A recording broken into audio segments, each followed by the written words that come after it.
अश्वथ उसे समझाते हुए बोला, जब तुम्हारी ग्रेजुएशन कंप्लीट हो जाएगी तब तुम जो भी जॉब करना चाहोगी मैं तुम्हारा साथ दूंगा, लेकिन इस वक्त मुझे मना करने की गलती मत करो, समझी। इस बार अश्वथ पहले की तरह नहीं कह रहा था, वो सख्ती से पेश आ रहा था। टिया कुछ नहीं बोल पाए, पर उसके मन में दूसरी पार्ट टाइम जॉब ढूंढने का प्लान बनना शुरू हो गया था। अगर अश्वथ अपने फैसले का पक्का था तो टिया भी जिद्दी कम नहीं थी, वो किसी पर भी डिपेंड रहना पसंद नहीं करती थी। अश्वथ भी ये बात अच्छे से जानता था कि टिया उज्ज्वल आनंद की बेटी है और उसकी जिद छुड़ाना इतना आसान नहीं है। भले ही वो किसी से फाइट नहीं कर सकती, लेकिन अपनी सेल्फ रिस्पेक्ट के लिए वो कुछ भी करेगी। टिया अपने गाल फुलाकर अश्वथ की गोद में बैठी थी।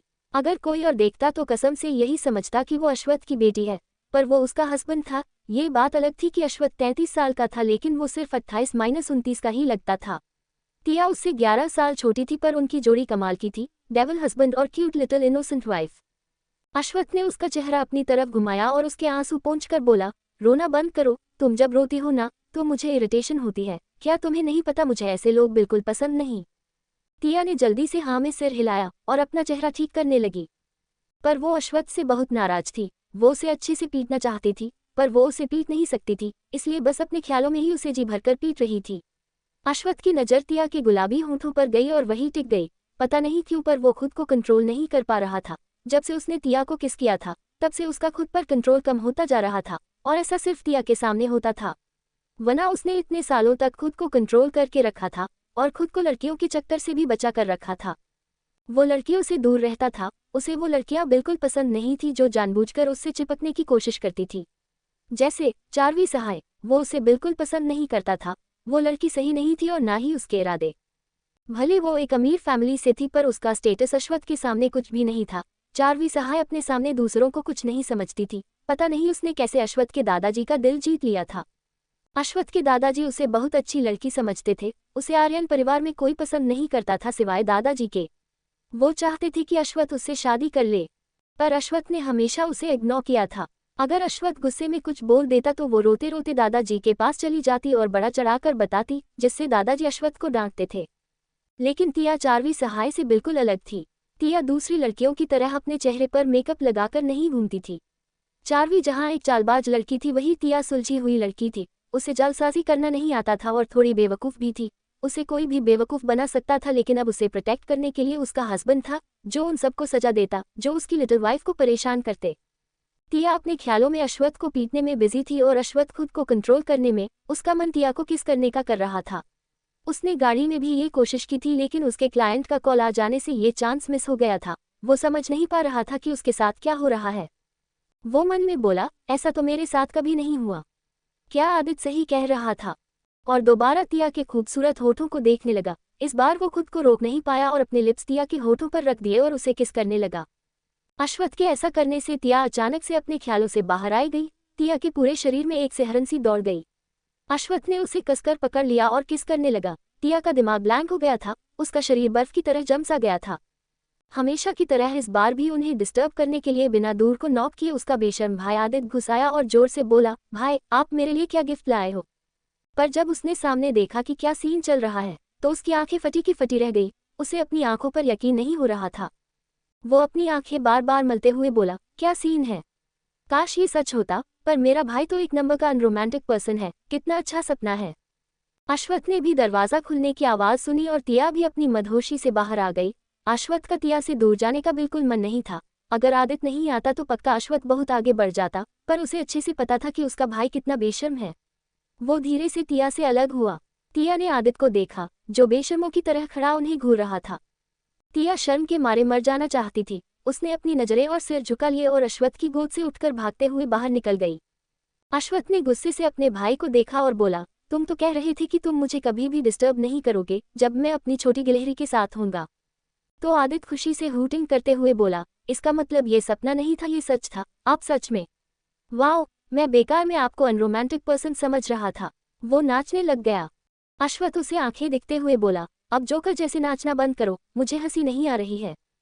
तो आदित्य हंसते हुए बोला, आपको कौन हंसाना चाहता है। मैं तो ये न्यूज़ पूरी फौज को देने वाला हूँ। पहली बार इतनी अच्छी न्यूज़ उनको सुनाने वाला हूँ। क्या सीन था। तो अश्वथ बोला, तुम कब से इतने बेशर्म हो गए। तो आदित्य बेशर्मों जैसे हंसते बोला, भाई इसमें बेशर्मों वाली कौन सी बात है। It's my genetic talent. Wow, मैं तो सरप्राइज रह गया।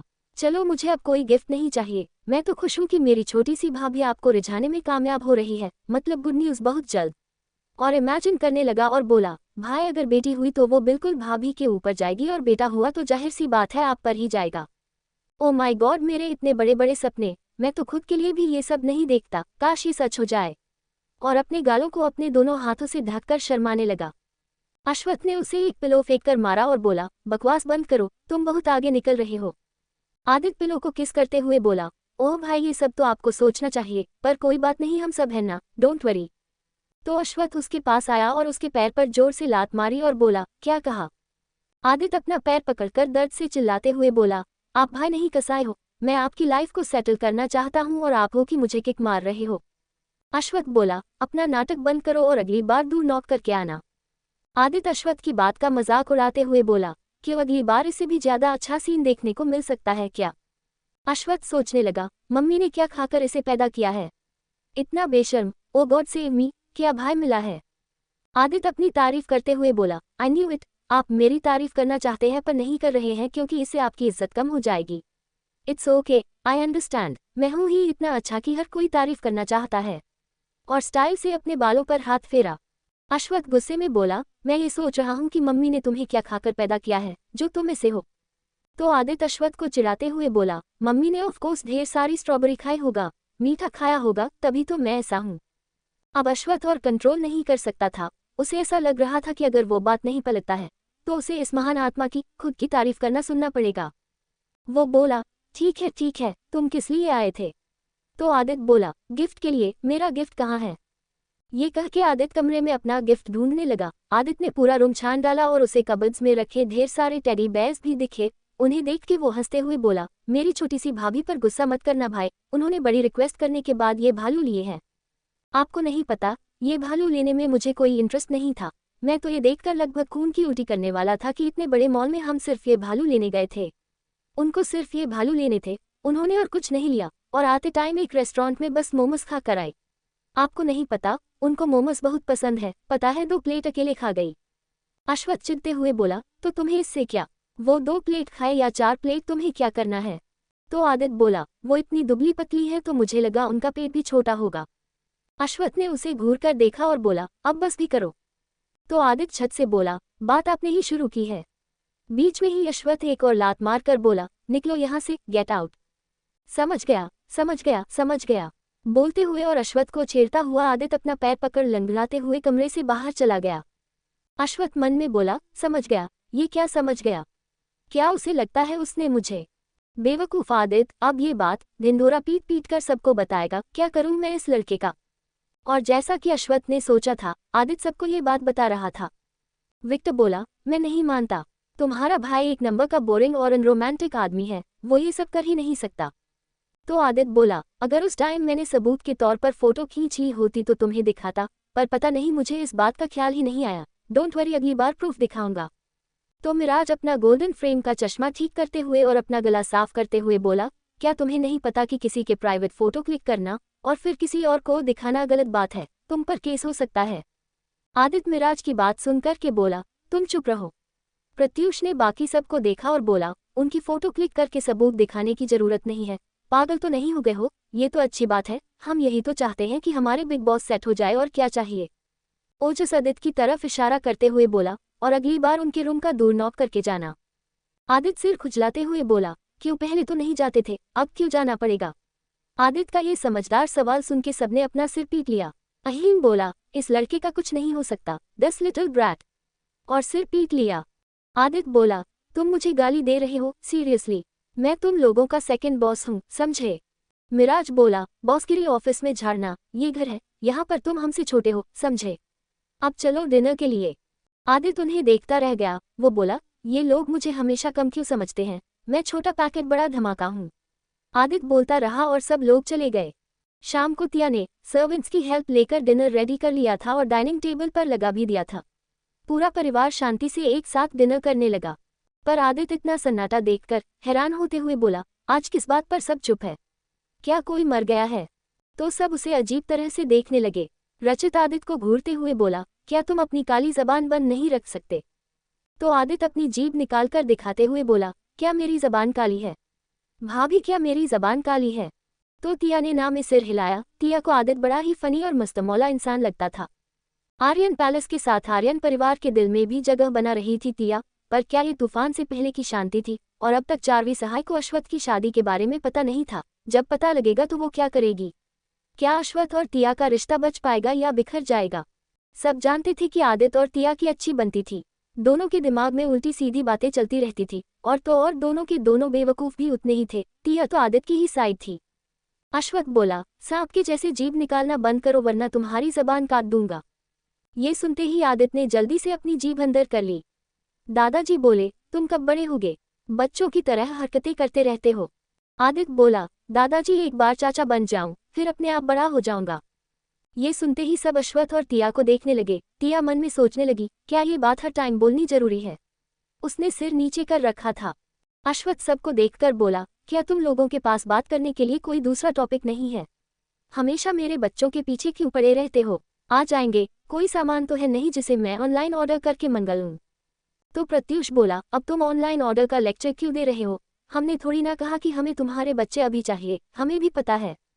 और सब हंसने लगे। तिया मन में सबको कोस रही थी। वो बोली, हे भगवान, अगर ये लोग और हंसे तो मैं गड्ढा खोदकर उसमें खुद ही कूद जाऊंगी। तो अश्वत्थ बोला, इतना हंसने की जरूरत नहीं है, अब सब चुप। वो भी सबको मन में कोस रहा था। ऐसे ही हंसी मजाक में डिनर खत्म हो गया। तिया तो ये सोच सोचकर अधमरी हो गई थी कि अश्वत्थ वापस आ गया है।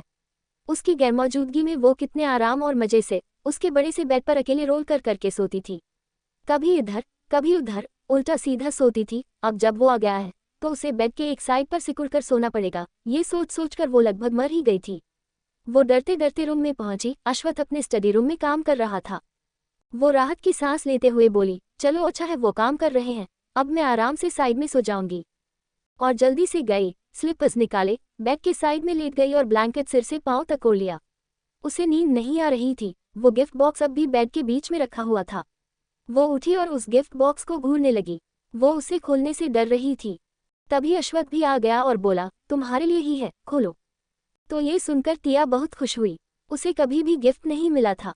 उसे ओजल के अलावा किसी ने गिफ्ट नहीं दिया था। अश्वत्थ उसकी खुशी साफ साफ उसके चेहरे पर देख सकता था।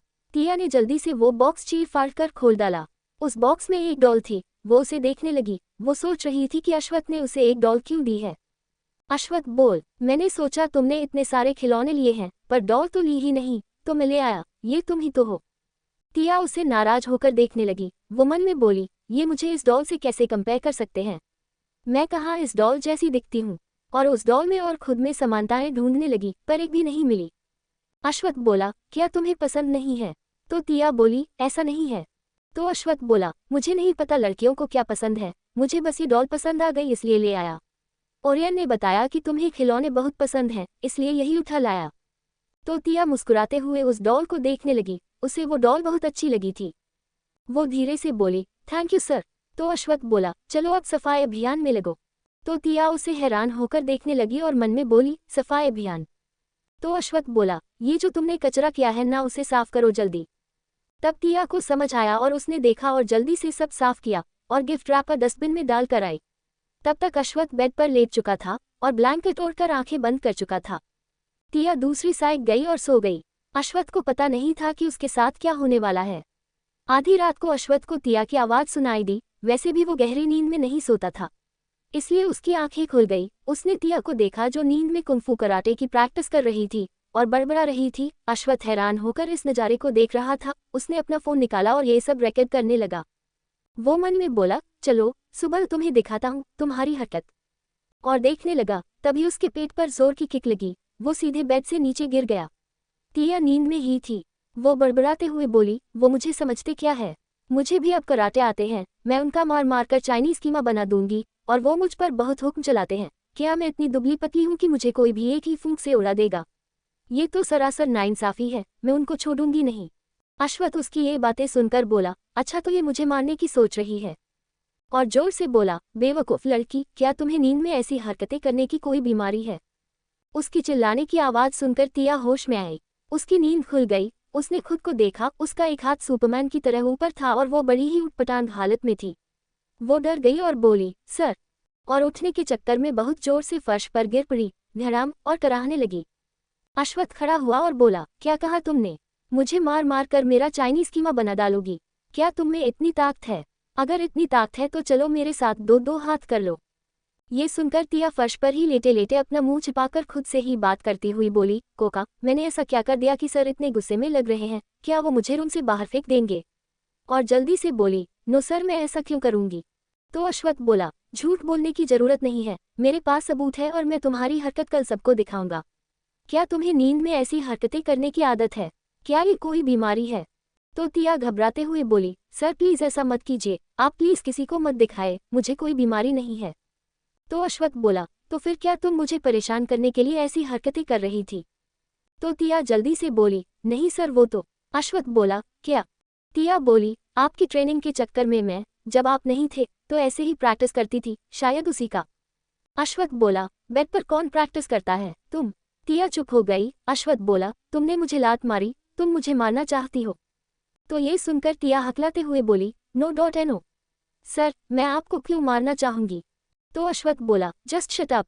तिया ने चारों तरफ देखा, छुपने की कोई भी जगह नहीं थी। वो खुद को कोस रही थी कि उसकी इस हरकत की वजह से अश्वत्थ उससे नाराज हो गया था। अश्वत्थ उसके पास आया और अपने हाथ बढ़ाकर उसने उसे अपनी मजबूत बाजुओं में उठा लिया। तिया हैरान रह गई। वो अपने मन में सोचने लगी, लगता है ये मुझे कमरे से बाहर फेंकने जा रहे हैं। और बड़बड़ाते हुए बोली, प्लीज सर, मुझे बाहर मत फेंकिए, भले आप मुझे जाने को कह सकते हैं, ये तो मेरी बेइज्जती होगी। आप मुझे पनिश कर सकते हैं। अश्वत्थ मन में सोच रहा था कि ये लड़की दिन भर क्या उलझुल बातें सोचती रहती है। वो कुछ नहीं बोला। तिया ने कसकर अपनी आंखें बंद कर रखी थी। जब बहुत देर बाद भी उसे कुछ महसूस नहीं हुआ तो उसने देखा, अश्वत्थ ने उसे बेड के बीच में लिटा दिया था। उसने उसे ब्लैंकेट ओढ़ा दिया और बोला, अगर दोबारा तुमने मुझे किक मारी तो सोच लो इस बेड पर कुछ और भी हो सकता है। तिया अश्वत्थ की इस बात का मतलब अच्छे से समझती थी। वो ब्लैंकेट से सिर छुपाकर सिकुड़कर सो गई। अश्वत्थ भी सो गया। आधी रात को फिर से अश्वत्थ की आंख खुल गई। उसने देखा कि तिया रोल होते हुए साइड पर चली गई है और अगर एक और करवट लेगी तो वो पक्का फिर से गिर पड़ेगी। अश्वत्थ ने तेजी से उसको उसकी कमर से पकड़ लिया। तिया बहुत गहरी नींद में थी। वो अपनी नींद भरी आंखों से अश्वत्थ को देखकर वापस फिर कसमसाते हुए सो गई। अश्वत्थ उसे फिर बेड के बीचों बीच ले आया और इस बार उठा और कबर्ड से बड़ा वाला जो एक आदमी के बराबर का टेडी बेयर था वो लेकर आया और तिया की साइड में रख दिया और बोला, प्यारे भालू, अपनी इस छोटी गिलहरी का ख्याल रखो। और आंखें बंद करके लेट गया।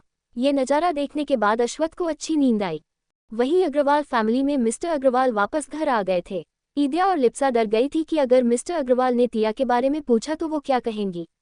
मिस्टर अग्रवाल बोले, वो बेवकूफ़ लड़की कहाँ है? तो लिप्सा रोते हुए बोली, डैड वो घर छोड़कर चली गई। आपने जो उसके साथ किया, उसके बाद वो अपने बॉयफ्रेंड के साथ भाग गई। हमने बहुत समझाया, बहुत रोका, पर वो नहीं मानी। उसने तो मॉम पर अटैक तक कर दिया था। आपकी कसम भी दी, पर वो नहीं मानी। डैड, उसने मुझे भी थप्पड़ मारा। और रोने लगी। उसकी एक्टिंग एकदम रियल लग रही थी।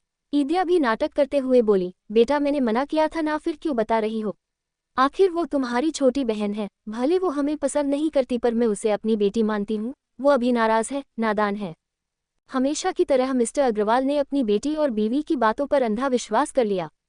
वो गुस्से में बोले, कोई ज़रूरत नहीं है उसे माफ़ करने की। वो अपनी माँ की तरह ही है। आज से उसका नाम भी मत लेना, वो हमारे लिए मर चुकी है।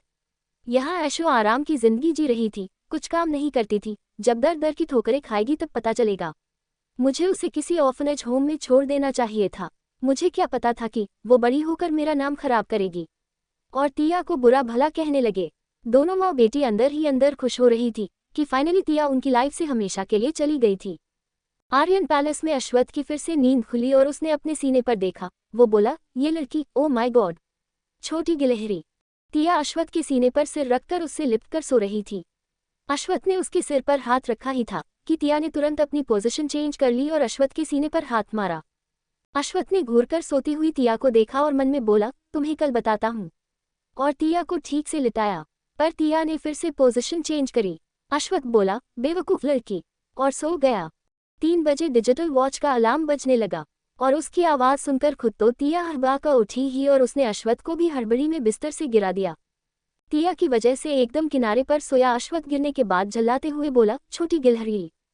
तिया की आंख खुल चुकी थी। वो समझ गई कि उससे नींद में क्या हुआ है। वो माफ़ी मांगते हुए बोली, I am so sorry sir, वो एक्चुअली।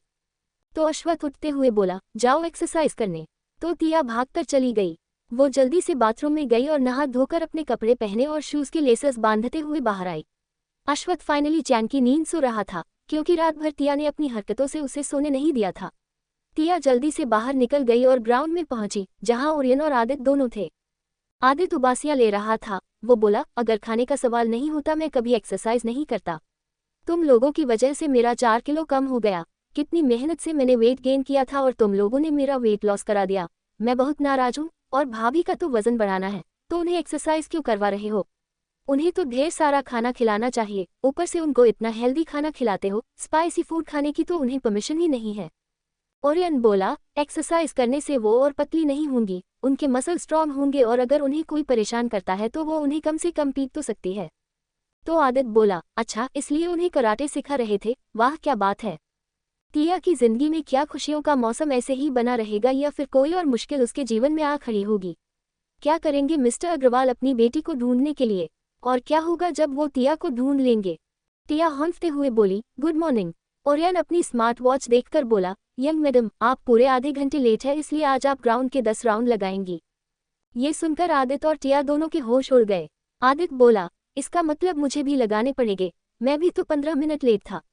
ओरियन बोला, चलो। फिर वो दोनों क्या करते, वो दोनों दौड़ने लगे। उन दोनों का मन ओरियन को पकड़कर पीटने का कर रहा था। आदित्य मन में बोला, भाई मैं आपसे बात नहीं करूंगा, आप बहुत बुरे हो। ऐसा कौन करता है? 10 राउंड, ऐसी पनिशमेंट? बच्चे तुम्हें तो मैं फुर्सत में देखूंगा। टिया मन में बोली, आप बहुत बुरे हो सर, ये तो सरासर नाइंसाफी है। टिया अंदर ही अंदर रो रही थी। 10 राउंड लगाते लगाते ओरियन के पास पहुंचने तक दोनों उसके पैरों में गिर पड़े। दोनों की हालत बहुत खराब थी। आदित्य ओरियन के पैर पकड़कर बोला, प्लीज अगली बार ऐसा मत करना, दूसरी सजा दे देना, पर ऐसे 10-20 राउंड लगाने के लिए मत बोलना। क्या तुम्हें हम दो फूल जैसे बच्चों पर तरस नहीं आता? तुम नरक से आए हुए राक्षस हो। दोनों को ओरियन खून चूसने वाला राक्षस लग रहा था। दोनों आज ओरियन से बहुत नाराज थे और एक दूसरे को इशारों इशारों में उसे मजा चखाने की प्लानिंग कर रहे थे। ओरियन ने दोनों को पानी और टॉवेल दिया। दोनों ने बड़ी मुश्किल से पानी पिया और टॉवेल से पसीना पोंछने लगे। फिर वो लोग बाकी की एक्सरसाइज करने जिम में चले गए। ब्रेकफास्ट टाइम से 1 घंटे पहले टिया और आदित्य ने प्लान बना लिया था। टिया डरते हुए बोली, वो हमें कोई पनिशमेंट तो नहीं देंगे ना? तो आदित्य बोला, भाभी रिलैक्स, आप इतना क्यों डर रही हो? उसके ऊपर ठंडा पानी ही तो डालना है। डोंट वरी, मैं हूं ना, कोई कुछ नहीं कहेगा। अगर पकड़े भी जाते हैं तो बोल देना गलती से हो गया, तब तक मैं भी अच्छा सा बहाना ढूंढ लूंगा। डोंट वरी, कुछ नहीं होगा। टिया बोली, मैं उनकी नहीं सर की बात कर रही हूँ, वो हम दोनों को मार डालेंगे। तो आदित्य अपने सिर को खुजलाते हुए बोला, ये तो मैंने सोचा ही नहीं। पर डोंट वरी, भाई मुझसे बहुत प्यार करते हैं, वो ऐसा कुछ नहीं करेंगे। मैं उनको कई बार बेवकूफ़ बना चुका हूँ। डोंट वरी, आप पैलेस के फर्स्ट फ्लोर पर बालकनी में बर्फीला पानी लेकर रेडी रहना। मैं किसी बहाने उस सिल्वर बालों वाले खून चूसने वाले राक्षस को बाहर लेकर आऊंगा। फिर आप उसके ऊपर पानी डाल देना। जब ठंडा पानी दिमाग पर पड़ेगा ना, तब उसे समझ में आएगा और हमें मजा आएगा। और हाई फाई करने के लिए हाथ ऊपर उठाया। टिया मन में बोली, अगर सजा आई तो? और हाथ ऊपर किया तो आदित्य ने उसे हाई फाई दिया और बोला, मिशन सिल्वर कलर बालों वाले राक्षस को मजा चखाने का, चलिए। फिर दोनों अंदर गए। आदित्य ने एक बकेट में पानी डाला और उसमें बहुत सारे आइस क्यूब डाले और टिया को दिया। टिया वो बकेट लेकर ऊपर चली गई। वो बालकनी में खड़ी हो गई। आदित्य ओरियन को बहाना बनाकर बाहर ले आया और बालकनी के नीचे रुककर बोला, मैं क्या कह रहा था? ओरियन बोला, तुम कुछ नहीं कह रहे थे। पता नहीं तुम मुझे पकड़कर क्यों लाए हो। अब बताओगे भी, ऐसी कौन सी सीक्रेट बात बतानी है तुम्हें जिसके लिए मुझे बाहर लेकर आए हो? और सिर्फ मुझे ही बता सकते हो, बाकी सब क्या तुम्हें खा जाएंगे? आदित्य बोला, तुम ऐसा क्यों कर रहे हो? बाकी के लायक बात नहीं है, इसलिए ही तो सिर्फ तुमको लाया हूँ। तुम भी ना एकदम भाई जैसे ही हो, जैसे उन्हें हमेशा लगता है कि मैं उलझुल सी बातें करता रहता हूँ। रहने दो, नहीं बताना मुझे। और आदित्य ने मुंह फुला लिया। टिया ने नीचे झांक कर देखा। उसका मन बिल्कुल नहीं कर रहा था पानी डालने का, पर उसने बकेट उठाया और आंखें बंद कर ली और बोली, हे भगवान, ये गुस्सा ना हो जाए। और डाल दिया पानी। तभी ओरियन का फोन बजने लगा और वो फोन रिसीव करने के लिए दूसरी साइड चला गया। ये सब इतनी जल्दी हुआ कि आदित्य को उसे रोकने का मौका ही नहीं मिला और करेक्ट टाइम पे उसी जगह अश्वथ बाहर से जॉगिंग करते हुए आया और खड़ा हो गया और बोला, सुबह सुबह यहाँ पर क्या कर रहे हो? ये कहा ही था कि ऊपर से ठंडा पानी उसके ऊपर गिरा। पानी बहुत ज्यादा ठंडा था, वो सन रह गया। ओरियन ने जल्दी से देखा। आदित्य डर गया। वो मन ही मन बोला, हे भगवान, ये तो मेरे राक्षस भाई के ऊपर डाल दिया पानी। अब ये मेरे साथ, हम दोनों के साथ क्या करेगा? टिया ने भी देखा। उसके तो होश ही उड़ गए। वो अपने पैरों के नीचे से जमीन खिसकती हुई महसूस कर रही थी। उसके हाथ से बाल्टी छूट गई और वो सीधा अश्वत्थ के सिर पर जा गिरी। बाल्टी ने उसके सिर को ढक लिया। अश्वत्थ को बहुत गुस्सा आ रहा था। आदित्य का हार्ट फेल होने वाला था। उसका अंदर ही अंदर नर्वस ब्रेकडाउन हो रहा था। वो खुद को यमदूत के सामने जिंदगी की भीख मांगते हुए इमेजिन कर रहा था। अश्वत्थ ने जल्दी से बाल्टी अपने सिर पर से हटाए और गुस्से में बाल्टी फेंककर बोला, किस बेवकूफ ने ये हरकत की है? ऐसी बचकानी हरकत करने की क्या सजा हो सकती है? क्या उसे नहीं पता? और ऊपर देखा, उसकी छोटी गिलहरी डर से कांपते हुई खड़ी थी। ऐसा लग रहा था कि वो डर के मारे मर ही जाएगी। अश्वत्थ उसे अपनी जानलेवा नजरों से देखने लगा, जिससे टिया डर गई और उसके पैर लड़खड़ाने लगे। अगर बालकनी के डेक पर रेलिंग नहीं होती तो पक्का वो इतने ऊपर से गिरकर मर जाती। कुछ देर बाद आदित्य और टिया सिर झुकाकर खड़े थे। अश्वत्थ दोनों के सामने सोफे पर बैठा उन्हें घूर रहा था। सब लोग अपनी अपनी जगह पर बैठे हुए थे और टिया और आदित्य के लिए उन्हें बुरा भी लग रहा था। अश्वत्थ बोला, तो तुम दो नमूने ओरियन के ऊपर पानी डालना चाहते थे? उसने ऐसा क्या किया था जो तुम ऐसा करना चाहते थे? दोनों ने कुछ नहीं कहा, क्योंकि उन्हें पता था अश्वत्थ आज उन दोनों की जान लेकर ही छोड़ेगा। ओरियन हिम्मत करते हुए बोला, बॉस जाने दीजिए ना, बस मजाक ही तो कर रहे थे और पानी ही तो डालना चाहते थे। अश्वत्थ ने उसे घूर कर देखा तो ओरियन चुप हो गया और उसने अपना सिर झुका लिया। अश्वत्थ बोला, मुझे इस बात से फर्क नहीं पड़ता कि यह मजाक था। पनिशमेंट तो इन्हें मिलकर रहेगी और पनिशमेंट ये है कि आज ये दोनों दिन भर और रात भर भूखे रहेंगे, इन्हें खाना नहीं मिलेगा और ऊपर से गार्डन का सारा काम भी करेंगे। ये सुनकर दोनों ने सिर उठाकर अश्वत्थ को देखा जो उन्हें जान से मार देने वाला लुक दे रहा था। ऐसा कम ही होता था कि अश्वत्थ मुस्कुराता था, उसका मुस्कुराता हुआ फेस देखने के लिए तपस्या करनी पड़ती थी। आदित्य बोला, गार्डन का काम करना तो ठीक है, लेकिन इससे खाने का क्या मतलब? हम बिना खाए पिए कैसे काम कर सकते हैं? ये तो गलत है। अश्वत्थ बोला, तो किसी के ऊपर पानी डालना भी गलत है। मुझे कुछ नहीं पता, ये तुम दोनों की पनिशमेंट है और तुम सब भी ध्यान से सुनो। अगर किसी ने इन्हें हेल्प करने की सोची तो इनकी तो खैर नहीं, और तुम लोगों की भी। ये दोनों कोई बच्चे नहीं हैं, समझे? सबने हाँ में सिर हिलाया और दोनों को देखने लगे। आदित्य ने मुंह बना लिया था, वो नाराज हो गया था। वहीं टिया का मुंह भी लटक गया था। दोनों चुपचाप गार्डन में चले गए।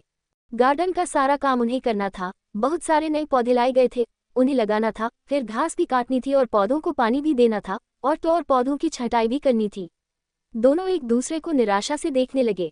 आदित्य गिल्टी फील करते हुए बोला, आई एम सॉरी भाभी, मेरी वजह से ये सब हो गया। मुझे क्या पता था मेरा राक्षस भाई आ जाएगा। अगर वो नहीं आते तो हम ओरियन को सॉरी बोलकर मामला निपटा देते, लेकिन ये मेरा राक्षस भाई था जो कुछ ज्यादा ही स्मार्ट है। और घास में बैठ गया। आदित्य एक जिद्दी बच्चे की तरह लग रहा था। टिया बोली, मैं तो बिना खाए पिए भी काम कर लूंगी, लेकिन आप बिना खाना खाए कैसे रह पाएंगे? आदित्य बोला, अब क्या कर सकते हैं? फिर दोनों पहले घास काटने का काम करने लगे। आदित्य और टिया दोनों घास काटने की मशीन से घास काटने लगे। टिया ने गलती से उस मशीन की स्पीड ज्यादा करने वाला बटन दबा दिया था और उसने मशीन को पकड़ा ही था कि मशीन तेजी से चलने लगी और उसके साथ ही टिया भी। उसे कुछ समझ नहीं आ रहा था। वो डरकर चिल्लाने लगी, ये क्या हो रहा है? क्या मैं मरने वाली हूँ? मैं इतनी जल्दी मरना नहीं चाहती, प्लीज कोई बचाओ। टिया की आवाज सुन के जब आदित्य ने वो नज़ारा देखा तो उसके होश ही उड़ गए। वो घबराया और बोला, भाभी, और अपनी मशीन बंद करके टिया के पीछे भागा। उस गार्डन में एक तालाब भी था। मशीन को कंट्रोल करना टिया को नहीं आता था। टिया आदित्य से बहुत आगे थी। आदित्य अगर टिया को बताता भी तो भी वो मशीन की आवाज में उसे नहीं सुन पाती। पर एक काम अच्छे से हो रहा था, घास की कटाई। बहुत देर बाद मशीन गार्डन में एक पत्थर से टकराए और टिया जो बहुत दुबली पतली थी और मशीन उसके हाथ से छूट गई और वो कुछ मीटर उड़ते हुए तालाब में जा गिरी। छपाक। आदित्य आंखें फाड़े ये सब देख रहा था। वो काफी थक चुका था जब उसने टिया को हवा में कुछ मीटर उड़ते हुए तालाब में गिरते देखा। एक पल के लिए तो उसे ऐसा लगा जैसे किसी मूवी का सीन देख रहा हो। फिर उसे याद आया कि उसकी भाभी पानी में गिर गई है। टिया को तैरना बिल्कुल नहीं आता था और उसे पानी से डर भी लगता था, क्योंकि बचपन में जब वो घूमने गए थे तब लिप्सा ने उसे एक तालाब में धक्का दे दिया था और वो मरते मरते बची थी। उसे ऐसे जगहों पे पानी से, यहाँ तक कि स्विमिंग पूल से भी डर लगता था। उसे ऐसा लगता था जैसे वो मर ही जाएगी। टिया पानी के अंदर डूब रही थी। आदित्य जल्दी से तालाब में कूद पड़ा और उसे बाहर निकाला। टिया बेहोश हो गई थी। आदित्य ने उसके पेट से पानी निकालने के लिए उसे पीछे पलटा और पीठ पर दबाव डालने लगा। कुछ देर में टिया के मुंह से पानी बाहर निकलने लगा और वो खांसते हुए होश में आई। आदित्य ने उसे सीधा किया और क्यूरियस होते हुए बोला, भाभी आप ठीक तो हो ना? तो टिया ने हाँ में सिर हिलाया। टिया बोली, अगर उनको पता चला कि यहाँ ये सब हुआ है तो हमें फिर से सजा देंगे। तो आदित्य बोला, डोंट वरी भाभी, उन्हें पता नहीं चलेगा, पर आप ठीक तो है ना? तो टिया बोली, हाँ। तो आदित्य बोला, चलिए अंदर। तो टिया नहीं में सिर हिलाते हुए बोली, नहीं सर, और पनिश करेंगे। उन्होंने वार्निंग भी दी है, वो हमें उल्टा लटका देंगे और मैं उल्लू की तरह उल्टा लटकना नहीं चाहती। तो आदित्य इमेजिन करने लगा, वो उल्टा लटक रहा था और उसकी हालत पर सब हंस रहे थे। वो चीख कर बोला, नो, मुझे चमगादड़ नहीं बनना, नो। अश्वत्थ अपने दादाजी के रूम में गया। वो बोला, दादाजी आपने बुलाया? तो दादाजी बोले, अश्वत्थ, हाँ मैंने बुलाया। तभी अश्वत्थ ने वहां बहुत सारे लकड़ी के डैशबोर्ड देखे, वो सब सफेद पर्दों से ढके हुए थे। अश्वत्थ बोला, दादाजी ये सब क्या है? तो दादाजी हंसते हुए बोले, अरे बेटा, इसी काम के लिए बुलाया है, तुम्हारी बीवी ने पेंटिंग्स बनाई है। मुझे तो विश्वास नहीं होता वो इतनी टैलेंटेड आर्टिस्ट है। मैंने इसलिए बुलाया है ताकि तुम ये सारी पेंटिंग्स अपनी पसंद से फ्रेम करवा लो। मैं सब पेंटिंग्स को अपने कमरे में लगवाना चाहता हूँ। अश्वत्थ बोला, पर उसने कब बनाई? तो दादाजी बोले, जब तुम नहीं थी तो उसने ये किया, मैं ऐसे ही प्रैक्टिस कर रहा था। मुझे देखकर उसने भी अपनी इच्छा जाहिर की। मैं तो हैरान था कि वो पेंटिंग्स अब बिल्कुल तुम्हारी माँ की फ्रेंड उज्ज्वल की तरह बनाती है। तो अश्वत्थ मन में बोला, आखिर माँ का टैलेंट बेटी में भी है, चलो देखते हैं छोटी गिलहरी ने क्या क्या बनाया है। और वो सारे पर्दे हटाकर देखने लगा। उसमें सबकी तस्वीरें थी। टिया ने दादाजी की तस्वीर बनाई थी। तस्वीर को देखकर लगता था जैसे वो अभी जी उठेंगे, वो एकदम असली लग रहे थे। अश्वत्थ खुद हैरान था, एक एक करके पर्दे उठाकर देखने लगा। उसमें उसके सारे फ्रेंड, उसके भाई, सबके पोर्ट्रेट्स थे। यहाँ तक कि उसने सर्वेंट्स की भी पेंटिंग्स बनाई थी। उसने सारी पेंटिंग्स देख ली, उसे अपनी एक भी पेंटिंग नहीं मिली। वो एक बार फिर देखने लगा और मन में बोला, सबकी पेंटिंग्स बनाई है, बस मेरी ही नहीं बनाई, तुम्हें तो बाद में देख लूंगा छोटी गिलहरी। दादाजी बोले, तुम भी हैरान हो गए ना? तो अश्वत्थ ने हाँ में सिर हिलाया। दादाजी बोले, बेटा तुमने इतनी सी बात के लिए उन्हें पनिशमेंट क्यों दी? बस ओरियन के साथ मस्ती ही तो कर रहे थे, तुमने तो अपनी छोटी सी वाइफ को पनिशमेंट दे दी। ऐसा कौन करता है? ऊपर से उन्हें भूखे रखा है, वो भी 24 घंटों के लिए, और उनसे काम भी करवा रहे हो। उद्धरण चिन्ह। अश्वत्थ बोला, दादाजी उन्होंने जानबूझकर ऐसा किया। दादाजी बोले, अब तुम जैसे रूड इंसान को कौन समझाए? अगर तुम सख्ती से ऐसे ही पेश आओगे तो तुम्हारी बीवी एक दिन मर जाएगी, समझे? तुम्हारा भाई जब तुमसे बात नहीं करेगा ना तब समझ आएगा। वैसे भी मैं जब बालकनी में खड़ा था मैंने बच्ची को हवा में 2 मीटर तक उड़ते हुए तालाब में गिरते हुए देखा। ये सुनकर अश्वत्थ शौक रह गया। वो बोला, आप अब बता रहे हैं? दादाजी बोले, मुझे लगा अगर बताऊंगा तो तुम पता नहीं और क्या पनिशमेंट दोगे, पर डोंट वरी, तुम्हारा भाई नालायक जरूर है पर काम का है। उसे तुम बेकार में नालायक समझते हो, तुमसे अच्छी तो उन दोनों की जोड़ी अच्छी लगती है। ये सुनकर अश्वत्थ ने बुरा सा मुंह बनाया। वो बोला, तो क्या आप मेरा तलाक कराओगे? दादाजी बोले, तुम पागल हो गए हो क्या, या तुम उसे तलाक देना चाहते हो? खबरदार, जो ऐसा किया तो तुम्हें पता है वो बिल्कुल तुम्हारी माँ की फ्रेंड, मेरे जिगरी दोस्त की बेटी उज्ज्वल की तरह दिखती है। बिल्कुल वही मासूमियत, वही नैन नक्श, काश वो उसकी बेटी होती पर उसकी औलाद। तो बीच में ही अश्वत्थ बोला, दादाजी आप चिंता मत कीजिए, ये सारे पेंटिंग्स फ्रेम करवा लूंगा। फिलहाल मैं गार्डन में उनकी पनिशमेंट खत्म करने जा रहा हूँ। पता नहीं मैं कैसे भूल गया कि दोनों धूप में काम कर रहे हैं। वो जल्दी से गया। अश्वत्थ जैसे ही गार्डन में पहुंचा दोनों की हालत बहुत खराब थी। टिया एक बेंच पर बैठी थी अपना पेट पकड़े हुए। उसके पेट में बहुत दर्द हो रहा था। उसने सफेद रंग की घुटने तक की फ्रॉक पहन रखी थी। आदित्य भी बेंच के नीचे पड़ा हुआ था, वो बेंच से सटकर बैठा था। अश्वत्थ की नज़र टिया के फ्रॉक पर पड़ी। उस पर खून के धब्बे देखकर वो शौक रह गया। जब उन्होंने अश्वत्थ को देखा तो दोनों हड़बड़ा कर खड़े हो गए। अश्वत्थ की नज़र फ्रॉक पर ही थी। टिया को बहुत कमजोरी महसूस हो रही थी और तेज धूप भी थी, उसे खड़े होने की ताकत भी जुटानी पड़ रही थी। अश्वत्थ ने टिया के पीछे फ्रॉक पर खून के धब्बे देखे जो ताजे लग रहे थे। तभी टिया बेंच पर ही बेहोश होकर गिर पड़ी। अश्वत्थ घबरा गया। आदित्य भी हैरान था। वो बोला, भाभी।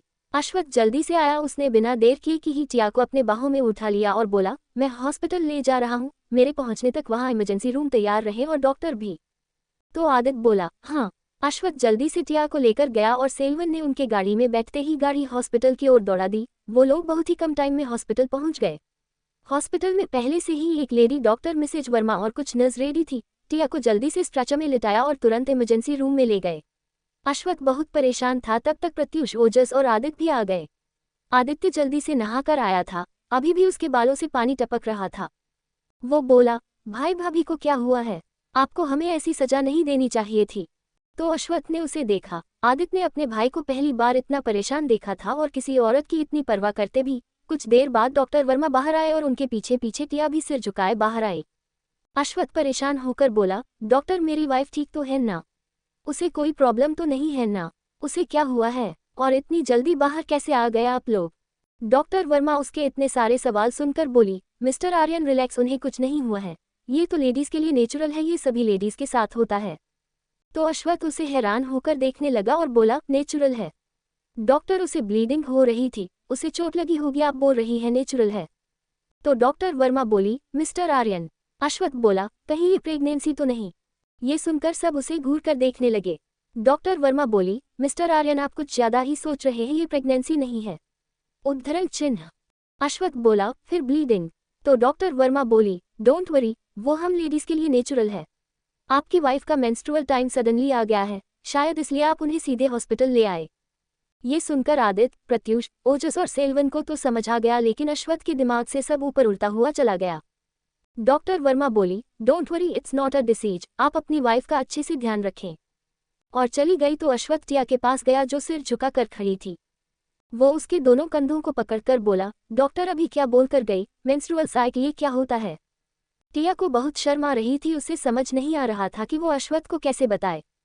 अश्वथ बोला, बताओ ना क्या होता है? टिया झिझकते हुए बोली, सर वो मेरे पीरियड्स। वो चुप हो गई तो अश्वथ बोला, डॉक्टर वर्मा ने मेंस्ट्रुअल कहा और तुम पीरियड्स बोल रही हो, ये है क्या? आदित्य बोला, भाई अगर आप अपना काम छोड़कर कभी जानकारी की कुछ चीजें पढ़ते तो समझ आता ना, लेकिन आपको तो बस काम काम काम। चलिए आपको बाद में बताते हैं, भाभी आप घर चलिए। अश्वथ को कुछ समझ नहीं आ रहा था। रास्ते में एक स्टोर से आदित्य ने टिया के लिए बहुत सारे अच्छी क्वालिटी के सैनिटरी पैड्स खरीद लिए थे। अश्वथ उन्हें देखकर बोला, अब ये क्या है? तो आदित्य बोला, आप एक काम कीजिए, आपके पास फोन है तो उसमें गूगल नाम का एक महाज्ञानी ऐप भी होगा, उससे पूछ लीजिए ना। और उसने सारे पैड्स टिया को दे दिए। टिया सीधे पैड्स लेकर अपने बाथरूम में चली गई। उसे बहुत ऑकवर्ड फील हो रहा था अश्वथ का उसे ऐसा पूछना है। अश्वथ नीचे लिविंग रूम में सोफे पर बैठे फोन पर मेंस्ट्रुअल साइकिल के बारे में पढ़ रहा था। जैसे जैसे वो पढ़ रहा था उसे समझ आ रहा था कि पीरियड्स क्या होता है। उसे इतने ध्यान से पढ़ते हुए देखकर प्रत्यूष बोला, बॉस ऐसे टाइम में लेडीज को बहुत ज्यादा प्रॉब्लम होती है, उन्हें ज्यादा काम नहीं करना चाहिए। अश्वथ ने हाँ में सिर हिलाया। टिया भी नहाकर नीचे आए, फिर उन्होंने लंच किया। सब नॉर्मल बिहेव कर रहे थे, उनका पनिशमेंट भी रद्द कर दिया गया था। बाद में कमरे में टिया अपनी बुक लेकर पढ़ रही थी, तो अश्वथ उसके लिए हर्बल टी लेकर आया और उसे देते हुए बोला, इसे पी लो, अगर पेन हो रहा होगा तो आराम मिलेगा। टिया उसे हैरान होकर देख रही थी। अश्वथ ने कॉफी टेबल पर कप रखा और बोला, देखो मुझे पता नहीं था पर अब पता है, तुम मुझे बताने में इतना झिझक क्यों रही थी? ये तो नेचुरल है, इट्स नॉट अ डिसीज, और ये 21वीं सेंचुरी है और लड़के भी समझ सकते हैं अगर उन्हें अच्छे से समझाया जाए। टिया ने सिर झुका लिया तो अश्वथ बोला, इसमें सिर झुकाने वाली कौन सी बात है? ये सब तो लड़कियों को चुपचाप सहना पड़ता है, वो किसी को नहीं बताती। ये तो गलत है, ये बात सबको समझ में आनी चाहिए, और अगली बार अगर तुम्हारे पीरियड्स आए तो मुझे बता देना, ताकि मैं कोई पनिशमेंट ना दे दूं तुम्हें, और उस टाइम तुम कोई काम ना करो। सो जब तक तुम्हारे पीरियड साइकिल चलेगे, आई थिंक 4-5 डेज तक ब्लीडिंग होती है ना, तो तुम कोई काम नहीं करोगी। अगर तुम्हें कुछ प्रॉब्लम होती है तो बिना झिझक के मुझे बता सकती हो, मैंने सर्च करके बहुत सारी इन्फॉर्मेशन पढ़ ली है, और साइंटिस्ट की रिसर्च और स्टडीज भी। टिया कुछ नहीं बोली तो अश्वथ बोला, कुछ बोलो, मैं तुम्हारे लिए इतना कुछ कर रहा हूँ और तुम अब भी चुप बैठी हो, शायद भूल गई हो आई एम योर हस्बैंड, सो तुम्हें अपनी प्रॉब्लम मुझे बतानी होंगी, तुम मुझसे कुछ नहीं छिपाओगी, समझी? उद्धरण चिन्ह। टिया ने हाँ में सिर हिलाया तो अश्वथ बोला, अब ये हर्बल टी पी लो। फिर टिया कप उठाकर पीने लगी। वो मन में बोली, जरूर मैंने कुछ अच्छे कर्म किया होंगे जो सर मेरी इतनी केयर करते हैं। वो मन ही मन भगवान को थैंक यू बोल रही थी। वो चुपचाप थी पीने लगी। वो जब रूम से बाहर गई तो सब लोग उसे हर मिनट में चॉकलेट, चाय कुछ न कुछ लाकर दे रहे थे। टिया हैरान थी कि इस घर के सारे आदमी सब समझते हैं और उसका इतना ख्याल रख रहे हैं। उसे तो अब ये लगने लगा कि जरूर ये कोई सपना है। तभी आदित्य आकर बोला, भाभी आप अब भी भूखी रहोगी, ये तो गलत बात है, आपका मेंस्ट्रुअल रेगुलर नहीं होगा, फिर भाई आपको डॉक्टर के पास लेकर जाएंगे, फिर आपको बहुत सारी दवाइयाँ खानी पड़ेगी, इसलिए चलिए खाना खाते हैं। फिर टिया को समझ आया कि ये सपना नहीं है, ये हकीकत है, सब उसकी सच में केयर कर रहे हैं। फिर वो आदित्य के साथ खाना खाने चली गई। आदित्य बोला, अगर आपको कोई भी प्रॉब्लम होगी तो आप हमें बता सकते हैं, हम आपको डॉक्टर के पास लेकर जाएंगे। ऐसे टाइम में लड़कियों को बहुत ज़्यादा प्रॉब्लम होती है, ये बात हम समझते हैं, इसलिए अगर आपको पेन होगा तो आप बता सकती हैं। टिया मन में सोचने लगी, बेकार में ही हम लड़कियां ये बताने में इतना शर्माती हैं, जरूरी नहीं कि हर कोई इस चीज़ का मजाक उड़ाए, हर इंसान वैसा नहीं होता है। उसने हाँ में सिर हिलाया। रात को डिनर करने के बाद सब अपने अपने रूम में सोने चले गए। अश्वथ और टिया भी सो गए थे, पर टिया दर्द में तड़प रही थी। उसके पेट के निचले हिस्से में बहुत तेज दर्द हो रहा था। ये हमेशा उसके साथ होता था जब भी उसके पीरियड्स आते थे। जब वो अग्रवाल हाउस में रहती थी तो वहाँ तो सारे काम उसे ही करने पड़ते थे। उसका दर्द कोई नहीं समझता था, उसकी सौतेली माँ और बहन भी जो खुद औरत थी। जब लिप्सा के साथ ऐसा कुछ होता था तो उसकी सौतेली माँ तुरंत उसे हॉस्पिटल ले जाती थी, या फिर उसका दर्द कम करने के लिए उसके लिए वो हर चीज़ करती थी। टिया के लिए ऐसा कोई नहीं करता था। वैसे तो टिया की रातें कराहते हुए गुजरती थी, पर यहाँ वो अश्वत्थ की नींद खराब नहीं करना चाहती थी। वो अपने दोनों हाथ से अपने पेट को पकड़े हुए थी और आंखें बंद करके सह रही थी। पर जैसा कि अश्वत्थ लाइट स्लीप पसंद था, उसकी नींद खुल गई, क्योंकि टिया ने अपने दर्द में ब्लैंकेट को जोर से पकड़कर खींच लिया था। अश्वत्थ की आंख खुली, उसने टिया की हालत देखी, उसे तुरंत समझ आ गया कि ये क्या हो रहा है। वो गुस्से में बोला, छोटी गिलहरी, जब मैंने तुमसे कहा था कि अगर कुछ भी हो तो तुम मुझे बताओगी, लेकिन तुम तो कुछ ज्यादा ही महान हो, क्या तुम ये बता नहीं सकती कि तुम्हें पेन हो रहा है? फिर टिया की हालत देखी और जल्दी से उसके चेहरे का एक्सप्रेशन चेंज हो गया। वो नर्म आवाज के साथ बोला, क्या ज्यादा पेन हो रहा है? तो टिया ने हाँ में सिर हिलाया। अश्वत्थ ने पूरी जानकारी निकाल ली थी। बिना देरी किए जल्दी से वो रूम से बाहर चला गया। वो सीधे किचन में गया और पानी गर्म किया और उसका पैक बनाकर ले आया और बोला, इसे जहाँ पेन कर रहा है वहाँ रखो, मुझे ज्यादा तो पता नहीं पर थोड़ा तो रिलैक्स फील करोगी। टिया ने उस थैली को अपने पेट के पास रखा। उसे कुछ देर बाद कुछ रिलैक्स फील हुआ। कुछ घंटे बाद अश्वत्थ उसके लिए बड़े से कप में गर्म पानी ले आया और टिया की उठने में हेल्प की और बोला, ये पी लो। टिया की आंखें नम हो गई थी, उसके लिए अश्वत्थ इतना सब कुछ कर रहा था। वो नम आंखों से अश्वत्थ को देखने लगी। अश्वत्थ सब समझ रहा था। उसने उसका सिर सहलाया और बोला, हम कल हॉस्पिटल जाएंगे, क्या तुम्हें हमेशा से ऐसा पेन होता है? तो टिया ने हाँ में सिर हिलाया। तो अश्वत्थ बोला, क्या तुम्हें पता नहीं, अगर ऐसा होता है तो डॉक्टर के पास जाना चाहिए, क्या पता ये कुछ और हो। टिया ने कुछ नहीं कहा। वो पानी को एक सिप लेकर पीने लगी। कुछ घंटों बाद उसे कुछ राहत मिली। अब हद से ज्यादा पेन नहीं हो रहा था, पर उसे नींद नहीं आ रही थी। अब उसे नींद नहीं आ रही थी तो अश्वत्थ को कैसे नींद आती? वो भी पूरी रात टिया के साथ जागता रहा। फिर सुबह जल्दी से टिया को लेकर हॉस्पिटल गया। वो उसके लिए बहुत ज्यादा कंसर्न था। डॉक्टर वर्मा टिया का चेकअप कर रही थी। अश्वत्थ उनका केबिन में वेट कर रहा था। कुछ घंटे बाद दोनों केबिन के अंदर आए। अश्वत्थ बोला, डॉक्टर एनी प्रॉब्लम? तो डॉक्टर वर्मा बोली, नो, ये हर लेडी को होता है। आपकी वाइफ में आयरन की कमी है, ये प्राइमरी डिस्मेनोरिया है। इसका किसी बीमारी से कोई कनेक्शन नहीं है, ये मानसिक, शारीरिक और उनके खानपान पर डिपेंड करता है। और आपकी वाइफ को तो आप देख ही रहे हैं, शायद शुरू से ही इन्होंने खुद का अच्छे से ध्यान नहीं रखा, इसलिए ये प्रॉब्लम हो रही है। अच्छा हुआ आप इन्हें ले आए, जरूरत से ज्यादा भी पेन होना ठीक नहीं है। मैंने मेडिसिन लिखकर दे दी है, आप उन्हें टाइम से दे दीजिएगा। तो अश्वत्थ ने हाँ में सिर हिलाया। डॉक्टर वर्मा बोली, और एक बात, इन्हें इस टाइम में अच्छे से खाना खाने के लिए कहिए। अश्वत्थ ने हाँ में सिर हिलाया। डॉक्टर वर्मा ने एक पर्ची अश्वत्थ को दी जिसमें मेडिसिन के नाम लिखे थे। आए अश्वत्थ बोला, अब ठीक है ना? डॉक्टर वर्मा बोली, हाँ, अगर फिर से प्रॉब्लम हो आप दोबारा उन्हें हॉस्पिटल ले आइएगा। फिर अश्वत्थ और टिया दोनों मेडिसिन डिस्पेंसरी की तरफ गए और मेडिसिन लेकर वापस घर के लिए गाड़ी में बैठ गए। सेल्वन ने गाड़ी स्टार्ट किया और आर्यन पैलेस की तरफ ले जाने लगा। टिया अपनी वॉच देखकर बोली, मेरा कॉलेज जाने का टाइम हो गया है, आप घर की तरफ क्यों ले जा रहे हैं? तो अश्वत्थ बोला, क्योंकि तुम कॉलेज नहीं जाओगी। टिया उसे हैरान होकर देखने लगी। उसके चेहरे से साफ पता चल रहा था वो पूछना चाहती थी कि क्यों। तो अश्वत्थ बोला, मैं नहीं चाहता कि तुम कुछ दिन तक कॉलेज जाओ। टिया मन में बोली, क्या मेरे पीरियड्स की वजह से मुझे जाने नहीं देना चाहते? पर मैं और बोली, डीन ने मुझे बताया कि मेरे बारे में कॉलेज में उद्धरण चिन्ह। वो बात पूरी भी नहीं कर पाई थी कि अश्वत्थ बोला, मुझे पता है तुम्हारे बारे में कॉलेज में क्या रूमर्स चल रही है। डोंट वरी, मैंने सब कंट्रोल कर लिया है और जिन्होंने ये किया है उन्हें पनिशमेंट मिल गई है। तुम्हें कोई परेशान नहीं करेगा। ये सुनकर टिया हैरान रह गई। अश्वत्थ ने उसे देखा और उसके सिर को थपथपाने लगा और बोला, तुमने बताया नहीं कि तुम बहुत अच्छी पेंटिंग कर लेती हो। तुमने सबकी पेंटिंग बनाई, लेकिन मेरी क्यों नहीं बनाई? पता है मैंने अपनी पेंटिंग कितनी बार खोजा? टिया मन में बोली, क्या दादाजी ने इन्हें पेंटिंग्स दिखा दिया? क्या दादाजी आप भी? वो कुछ नहीं बोली। अश्वत्थ बोला, बोलो मेरी पेंटिंग क्यों नहीं बनाई? टिया चुप ही रही। अश्वत्थ फिर बोला, बताओ, मुझे जानना है, तुमने सबकी पेंटिंग बनाई, बस अपने हस्बैंड की नहीं बनाई? मैं वजह जानना चाहता हूँ। उद्धरण चिन्ह। टिया सिर नीचे करके चुपचाप रही। अश्वत्थ के बार बार पूछने से आखिर में वो चिढ़ते हुए बोली, हर टाइम ऐसे सीरियस एक्सप्रेशन लेकर रहोगे तो कौन बेवकूफ़ आपकी पेंटिंग बनाना चाहेगा? ये सुनकर सेल्वन अपनी हंसी रोक नहीं पाया। ये सच था, टिया ने अश्वत्थ को कभी भी हंसते भी नहीं देखा था और वो तभी पेंटिंग्स बनाती थी जब उसका मन करता था, और उसे कोई चीज़ अच्छी लगती थी तो उसकी पेंटिंग बना देती थी। अश्वत्थ उसे घूरकर देखने लगा। टिया सिर नीचे करके धीरे से बोली, आप उस टाइम नहीं थे, मैं। अश्वत्थ बोला, कोई बात नहीं, आई कैन अंडरस्टैंड। वो मन में बोला, दोनों माँ बेटी एक जैसी हैं। और टिया को देखने लगा। टिया जानबूझकर दूसरी तरफ देख रही थी। अश्वत्थ बोला, क्या तुम अपनी माँ की तरह बनना चाहती हो? टिया ने हाँ में सिर हिलाया तो अश्वत्थ ने उसके सिर को प्यार से सहलाया। उसके फेस पर एक हल्की सी स्माइल आ गई। टिया ने उसे देखा। वो मन में खुद से बोली, स्माइल करते हुए इतने हैंडसम दिखते हैं, फिर कंजूसी क्यों करते हैं। वो आर्यन पैलेस पहुंच गए। वो लिविंग रूम में जब पहुंचे तो वहां सबको इकट्ठा देखकर हैरान रह गए। वो लोग आंखें फाड़े किसी चीज को देख रहे थे।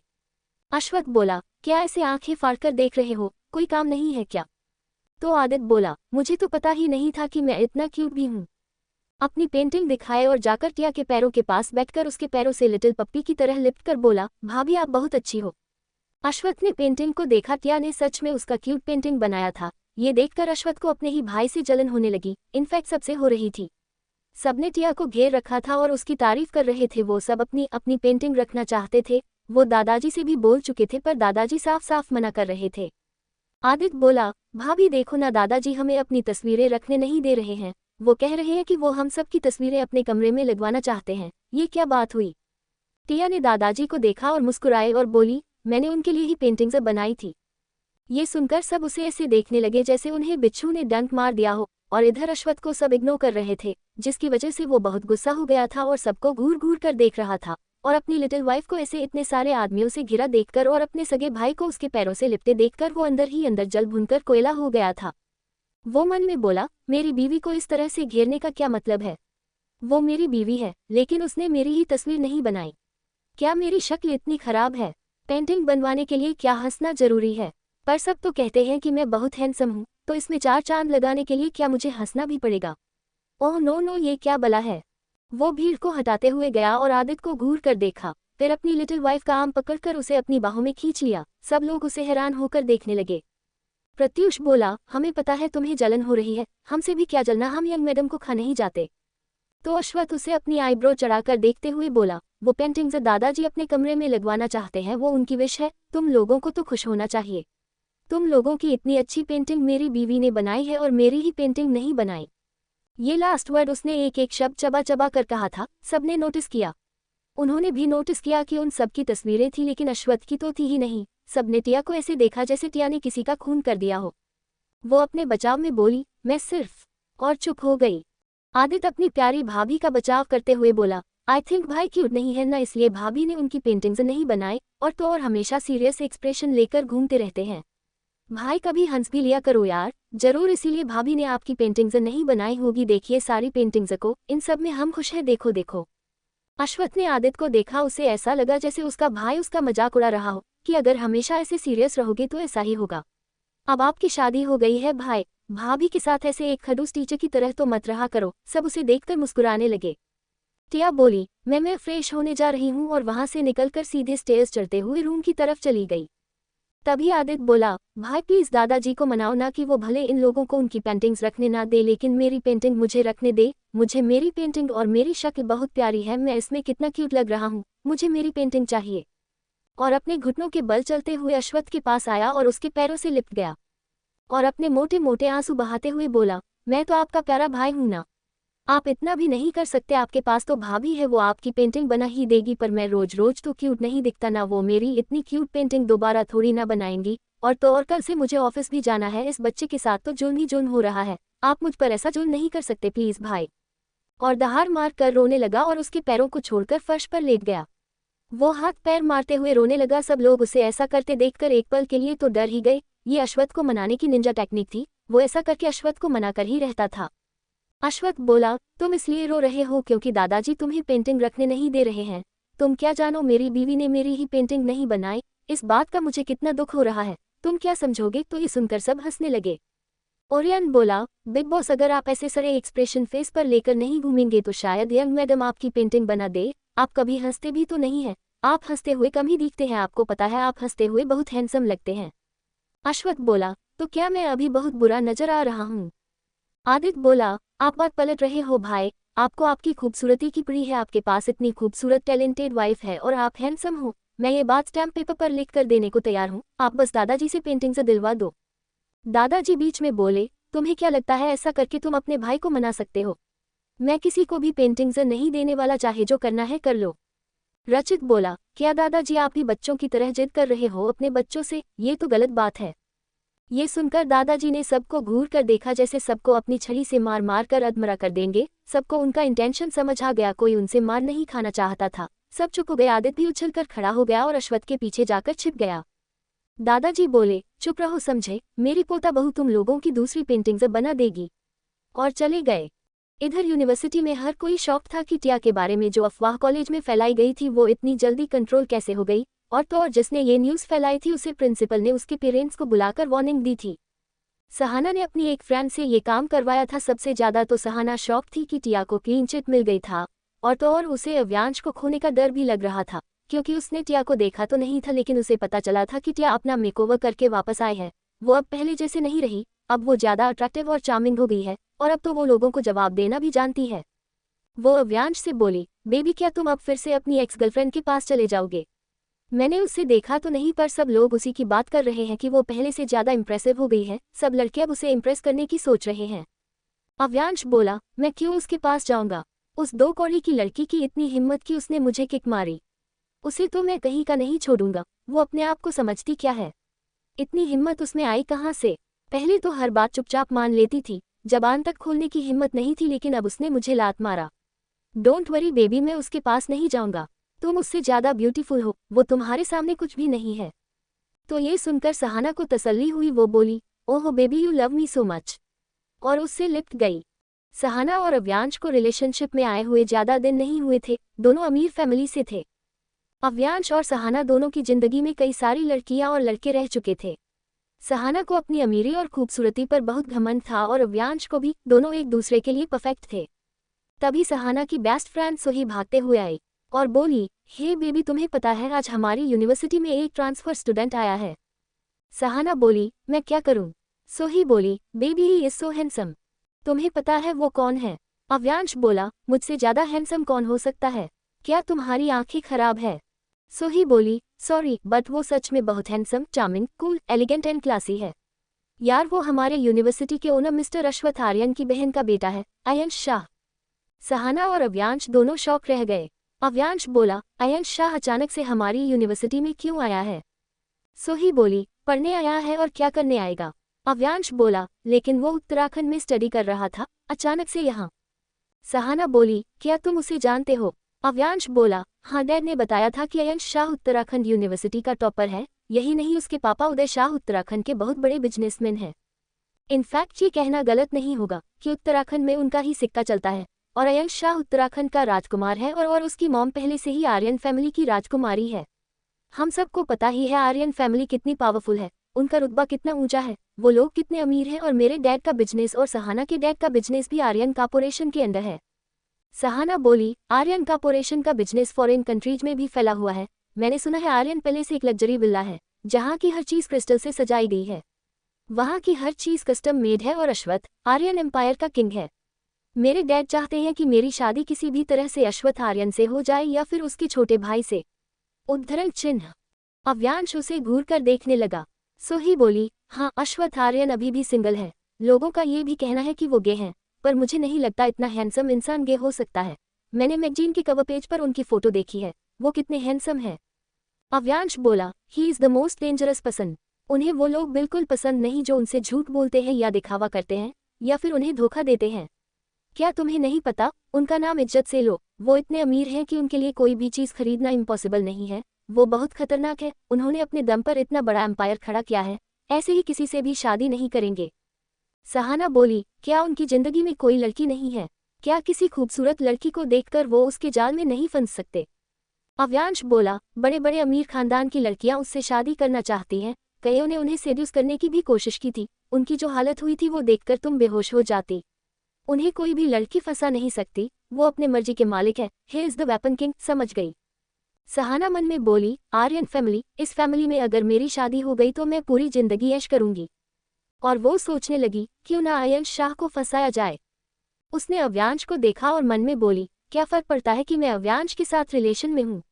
मैं अमीर हूँ, मेरा कौन क्या बिगाड़ लेगा।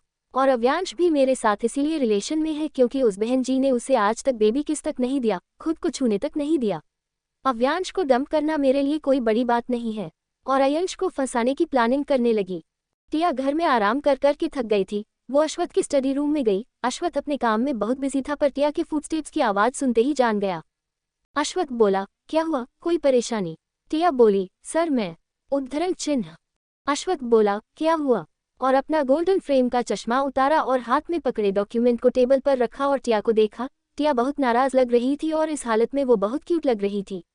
अपनी क्यूट गिलहरी को देखकर अश्वथ के होंठों पर स्माइल आ गई। टिया ने उसे स्माइल करते हुए देखा। अश्वथ बहुत ज्यादा हैंडसम, क्यूट, एलिगेंट और प्यारा लग रहा था। टिया की नजरें उस पर अटक गई। वो एकटक अश्वथ को देख रही थी। अश्वथ ने उसकी तरफ अपना हाथ बढ़ाया। टिया ने उसका हाथ पकड़ा और टिया का हाथ पकड़कर अश्वथ ने उसे गोद में बिठा लिया। टिया उसे निहार रही थी। टिया ने टी शर्ट के साथ एक क्यूट डंगरी पहन रखी थी। डंगरी में एक क्यूट सा मिकी माउस लगा था। टिया एकदम बच्ची लग रही थी। अश्वथ उसे देखते हुए उसके कान के पास अपना मुंह ले जाकर बोला, क्या तुम मुझे किस करना चाहती हो? ये सुनकर टिया अपने होश में आई और अचानक से दूर हो गई और शर्म से सिर नीचे कर लिया। अश्वथ के होठों पर एक डेविलिश स्माइल आ गई। उसने टिया के चेहरे को ऊपर उठाया और वो उसे झुककर किस करने ही वाला था, पर अचानक रुक गया और उसके होठों की बजाय उसकी कॉलरबोन पर किस किया। उसकी इस हरकत से टिया सिहर उठी। उसकी धड़कन बहुत फास्ट हो गई थी। अश्वथ ने टिया को अपने सीने से लगा लिया। टिया अश्वथ की इस हरकत से काफी कंफ्यूज थी। वो अश्वथ को अजीब इंसान समझने लगी थी, पर अश्वथ की हरकतें उसकी हार्ट बीट बढ़ा देती थी। अश्वथ उसके सिर को सहलाने लगा। टिया को अश्वथ का उसके सिर को प्यार से सहलाना बहुत अच्छा लगता था। अश्वथ धीरे से बोला, डोंट वरी, हम तुम्हारे ग्रेजुएट होने के बाद ये सब। उद्धरण चिन्ह। बीच में ही टिया हड़बड़ा कर उठ गई। अश्वथ को उसकी चाइल्डिश हरकत पर हंसी आ गई। टिया उसे हैरान होकर देखने लगी और देखती रह गई। अश्वथ ने उसे देखते हुए कहा, छोटी गिलहरी, क्या तुम मुझे पसंद नहीं करती? मैं तुम्हें मारता पीटता हूँ क्या, जो तुम इतना डरती हो? भले मेरा तुम पर 1 करोड़ का कर्ज है, लेकिन तुम्हें मेरे साथ ही जिंदगी भर रहना है और एक दिन तुम्हें मेरी ही होना है। टिया सिर झुकाए खड़ी थी, जैसे अश्वथ उसका कोई खड़ूस टीचर हो और वो उसकी स्टूडेंट। वो चुप थी। अश्वथ बोला, क्या हुआ, कोई परेशानी है? टिया बोली, सर वो। उद्धरण चिन्ह। अश्वथ बोला, क्या, बोलो। टिया बोली, सर मैं बोर हो रही हूँ, मैं आराम करते करते थक गई हूँ। और अश्वथ बोला, हम ठीक है, बताओ क्या करना चाहती हो? टिया की आंखें चमक उठी और बोली, मैं एम्यूजमेंट पार्क जाना चाहती हूँ। ये सुनकर अश्वथ उसे हैरान होकर देखने लगा। टिया काफी खुश लग रही थी। अश्वथ बोला, ठीक है। टिया खुश हो गई और एक्साइटमेंट में वापस अश्वथ के सीने से लग गई। इस बार अश्वथ की हार्ट बीट बढ़ गई। उसने टिया को कसकर पकड़ लिया और टिया से कहा, क्या तुम कभी कहीं घूमने नहीं गई हो? टिया ने कहा, नहीं। उद्धरण चिन्ह। अश्वथ बोला, ठीक है, जाओ रेडी हो जाओ, मैं तुम्हें लेकर जाऊंगा। ये सुनकर टिया उसे देखने लगी। अश्वथ उसे टीज करते हुए बोला, अगर तुम्हारा दिल मुझे किस करने का कर रहा है तो कर सकती हो, अगर और कुछ भी करना चाहती हो तो मैं कुछ नहीं कहूंगा। After all you are my cute little innocent silly wife. ये सुनकर टिया मन में अश्वथ को कोसने लगी कि आदित्य अपने भाई को रोमांटिक कहता है, पर उसका भाई कितना बेशर्म है। उसे क्या पता कि टिया ने अश्वथ की आंखों में शरारत देखी है। न चाहते हुए भी टिया के गाल शर्म से लाल हो गए। उसने अपना चेहरा अश्वथ के सीने में छिपा लिया। अश्वथ को ये देखकर हंसी आ गई। टिया उसे निहार रही थी। अश्वथ बहुत हैंडसम था। जब वो स्माइल करता था तो उसके गालों में डिंपल पड़ते थे, जो उसके खूबसूरत चेहरे को और खूबसूरत बना देता था। टिया का दिल 100 किलोमीटर पर आवर की स्पीड से धड़क रहा था, जिसे अश्वथ भी सुन पा रहा था। उसे मजा आ रहा था टिया को परेशान करने में। वो बोला, जाओ रेडी हो जाओ। टिया भागकर चली गई और कुछ घंटे बाद सब नीचे रेडी होकर अश्वथ और टिया का वेट कर रहे थे। अश्वथ और टिया भी आ गए। सब लोग अश्वथ को ही देख रहे थे। अश्वथ ने एक व्हाइट शर्ट और नीचे ब्लू जीन्स पहन रखी थी। उसके बाल सामने से उसकी आंखों को ढक रहे थे। वो बहुत डैशिंग लग रहा था। उसने शर्ट की स्लीव्स फोल्ड कर रखी थी। वो और भी ज्यादा अट्रैक्टिव दिखाई दे रहा था। उसे इस तरह तैयार हुआ देखकर सब मन में सोचने लगे, आज क्या सूरज पश्चिम से निकला है? ये खड़ूस आदमी इतने पोलाइट और अच्छे मूड में नजर आ रहा है। सब लोग सोच रहे थे कि क्या हम लोगों ने कोई गलती कर दी है जिसकी हमें सजा देने वाला है। फिर उन्होंने टिया को देखा जिसने एक टी शर्ट जिसमें कार्टून बने हुए थे और नीचे ब्लू कलर की जीन्स पहन रखी था। जीन्स के घुटनों पर स्क्रैच भी थे और साथ ही स्नीकर्स पहन रखे थे। पीठ पर बैकपैक टांगा हुआ था और 2 चोटी कर रखी थी और क्यूट से हेयर क्लिपर्स भी लगा रखी थी। सब उन्हें ऐसे देख रहे थे जैसे वो लोग इंसान नहीं मंगल ग्रह के वासी हों। दोनों स्टेयर से उतरते हुए नीचे आए। सब लिविंग रूम में उन्हें आंखें फाड़कर देख रहे थे। आदित्य बोला, भाई आप कब से इतने डैशिंग और कूल हो गए? आप कतई जहर लग रहे हो। अश्वथ ने उसे घूर कर देखा। आदित्य ने मन ही मन सोचा, अब मैंने ऐसा क्या बोल दिया? क्या तारीफ करना भी गुनाह है? और टिया को देखकर बोला, भाभी आप बहुत प्यारी लग रही हो, एकदम छोटी गिलहरी। छोटी गिलहरी सुनकर टिया का मुंह बन गया।